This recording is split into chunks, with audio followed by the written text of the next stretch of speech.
Fantastic. So let's proceed.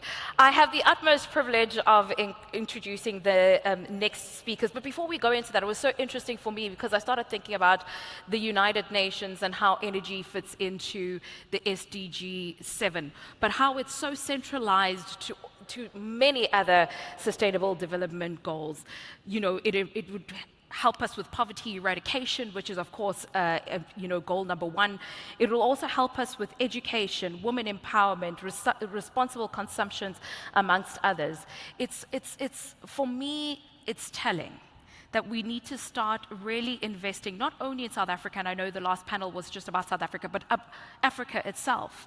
There's no longer time to sit there and wait for United Nations to be the ones that are implementing the goals. They're waiting for us to bring the solutions in order for them to reach the 100% of implementation when it comes to SDG goals.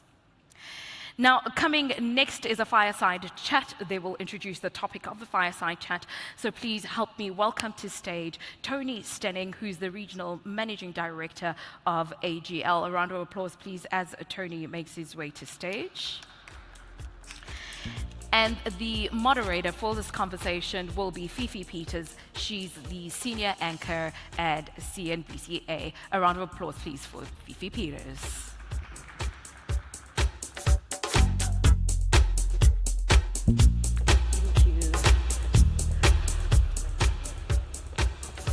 Thanks so much, Tammy. So, Tony, they gave us the shift before lunch. Yes. And I'm not too sure how I'm feeling about that because I can see that there's a few hungry individuals, rightly so.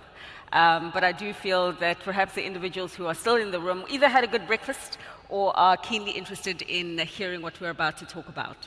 So I have the privilege of meeting quite a number of you on a few occasions at conferences and similar platforms such as this, and so I don't take for granted the fact that many of you know each other, and perhaps Tony doesn't even need an introduction just given the fact that he has been in the space for so long, but I'm meeting you for the first time, so let me not assume that everyone else is familiar with you. Yeah. So by way of introduction, I think more importantly, not that you're not important, but more importantly, introducing AGL to the audience in the room right now for those who are not familiar with what it is that you do and how it is that you support the energy sector.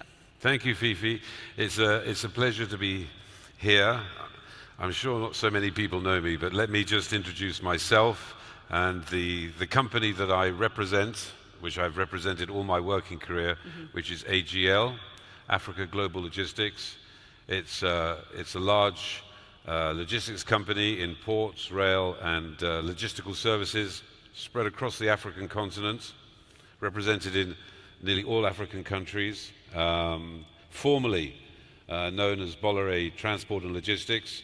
We were then acquired 2 years ago by MSC, and we changed our name. So I'm the regional director for the southern part of Africa, which is Tanzania down. Based in Johannesburg. Sure. And it's a pleasure to be here. Absolutely. And as you say, you have been in this space for as long as I've been alive, essentially. Wow. I know. Not bad. So it doesn't look like very long, I know. But I thought you were younger. Jokes aside. So I think that we can agree that when you started in the industry, what you were moving in terms of energy as AGL is very different to what you are moving right now and what you perhaps will move in future, just given the fact that the industry right now is looking to transition and they're looking to ensure that they strike a right balance in this transition. Oil and gas, coal, we're hearing, is very much an important part of the mix right now. Perhaps is something that will be less important along the journey as we migrate more to the solars and the winds, as it were. But maybe speak broadly about AGL and how you are helping your partners within the space in their transition and balancing the act. Okay, so you're right. During the 40 years I've been in this industry with AGL, let's say, the oil and gas and the energy sector has changed completely. We, as an organization, have an important role within the energy, oil and gas sector, and will well represented in the key countries where this activity goes on. So the countries that I'm involved in, and I particularly know about, is Mozambique, Sure. where we were there from the beginning, actually, working with ENI and the other majors in that country in the development of the logistics base in the northern part of the country. We put our own barge for the supply vessels, and we were there till they discovered gas, and then the final production of the gas. Secondly, I've been very much involved in a large project, which is quite controversial, which is the ECOP project, which is the oil from Lake Albert through to Tanga in Tanzania. So we are now doing all the logistics for the pipe work and all the heating generators and everything that goes into this long pipe right across northern Tanzania. Namibia is a new country that I'm sort of involved in, responsible for, and we're at the beginning of what will be a massive business development there in terms of oil and probably gas as well, sure, with the discoveries they made. In addition, we have strong bases in Nigeria, Ivory Coast, and Senegal. So where there is oil and gas, we are there as a major player in the logistical part of the world, doing a wide range of different services for that industry. I imagine yourselves and others also who see a similar opportunity as yourselves in the market. I'm talking about competition broadly. So for some of the individuals in this room who are looking for a partner, why you? Yeah, when you say a partner, do you mean a partner in the shareholding in the entity? All right, very good question. Or are you going into the local content, or a partner? I wasn't even going that far, but we'll get to local content in just a short while. But a partner to help them in their journey, their transition journey of transitioning and as well operating just on a day-to-day. Yeah, I can answer that question. Firstly, in most of these countries, we have a long, long history. Sure. Okay, before there was oil and gas discovered. For example, in Mozambique, we've been there since 1930. So we have a long history and long tentacles in these various countries. So we understand the environment, we understand how to operate in these countries, and we can give advice in that regard. Right. Which, for a lot of the majors in oil and gas, these are completely new markets, and they need that advice, and they need that guidance. Then, where the shift has happened over the last 15 or 20 years is very much about, we cannot be just a multinational in there, do the work and go. So we have to have local content. On the staff, it's one side, but in terms of the shareholding and structure of the company, and in all these different entities we have within the energy sector, we have local participation. Okay. Proper local participation in shares and in the development of the business and in the whole way that we operate. So we are very much attuned to that, and you cannot avoid that in today's market. 100%. So you're essentially talking about shared value right now and inclusive growth. Yes. You make the establishment of the framework that AGL has put in place regarding local content sound easy. And the conversations that I have had with a number of players in the industry is that it's not that easy. Not that it's not necessary, but it's not that easy. There's a balance that a lot of individuals do cite as to pushing for local content and the creation of that shared value, and also doing it in a manner that doesn't detract from further investments in the sector. What's your experience in striking that balance, sir? You say local content can be difficult. It can be difficult if you don't have the right partner and the right framework in your head. Okay. Okay, so when we talk, whether it's oil and gas or it's ports, because we run many ports on the African continent, you have to deal with government and you have to deal with the local entity, the right partner in those countries. So the first thing is to find the right partner. A lot of these partners we've had and known for many, many years. Secondly, you can't be too greedy. Okay. You have to, it's not about taking everything, okay? Now, some of those partners might not be able to invest at the same speed from a monetary point of view that we can invest in. So we have to support them and grow them and help them with that investment. So there is, as long as you get the framework clear in the beginning, not too greedy. What's greedy? Define that. You want everything. Okay. So you what's have the to right share. share? You have to share. Okay. Okay. You can't just say that we want, to make X amount of millions. Okay, regardless. You have to share, And you have to understand the value that the local content brings you.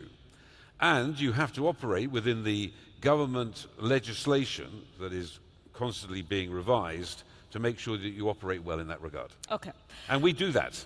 As an organization, we do that. You tick the boxes. Yes. Okay, really good to know. And I hope that you find that good to know as well. So let's talk broadly then about logistics, because speaking on the African continent, one of the major areas that are cited in terms of areas that are holding us back in doing a lot more is some of the infrastructure bottlenecks and gaps that do happen or transpire, specifically when you do talk about the logistical framework. It's probably nothing new in your world, but perhaps the question is there anything that the governments on a lot of these, or the governments of these countries on the continent can do to improve the logistical ease of doing business for players such as yourself? There's many things they can do. 5. Bureaucracy. The same 5. There's many things the government can do to make it easier, Sure. okay, to invest. If you just take, we start with customs, to bring something in, to take something out, okay? It would sound rather easy, but in many different countries, this process can be bureaucratic. There's financial implications, because have the goods come? Have they gone out? So within the customs framework, the financial framework about moving money in and out, depending on which country we are talking about, because in some countries they are obviously short of hard currency. Sure. That makes it difficult. Having the necessary legislation in place, clear rules in terms of how they want this business to be conducted. You have to have surety. When you start, you need to know where you are. If you're working in a continuous changing situation, this makes it very, very difficult. So I would say they can do a lot. And I think a lot of governments are trying to do a lot because they realize the importance of oil and gas for their country. Sure. And in this regard, we know Africa has a great deal of resources to offer the world, and needs to be much more confident in these resources and how to manage those resources in terms of the global powers that be. So I think I agree with you that they are trying to do a lot. And I'll cite the example of the Africa Free Trade Continental Area, which is trying to tick a few of the boxes that you're talking about in terms of the harmonization of customs, by unifying the continent, perhaps also looking at making the financing of certain industries on the continent a lot easier or more palatable, and also by having this framework in place, hopefully ensuring the fact that it stays in place, that it doesn't change overnight. This is the point. Would you say, for instance, a tool like the AFCFTA is making things easier, or is there still a lot of work that needs to be done? Lots of work still needs to be done. Lots of work needs to be done. Sure. So, you know, it's talking and action. 100%. Okay, talking and action is, okay, in life generally. It's not just restricted to this industry or restricted to this continent. But I mean, basically, we're talking about, in oil and gas, a great deal of money. The majors are putting huge investments in, and therefore, it's not just about saying yes, yes, yes.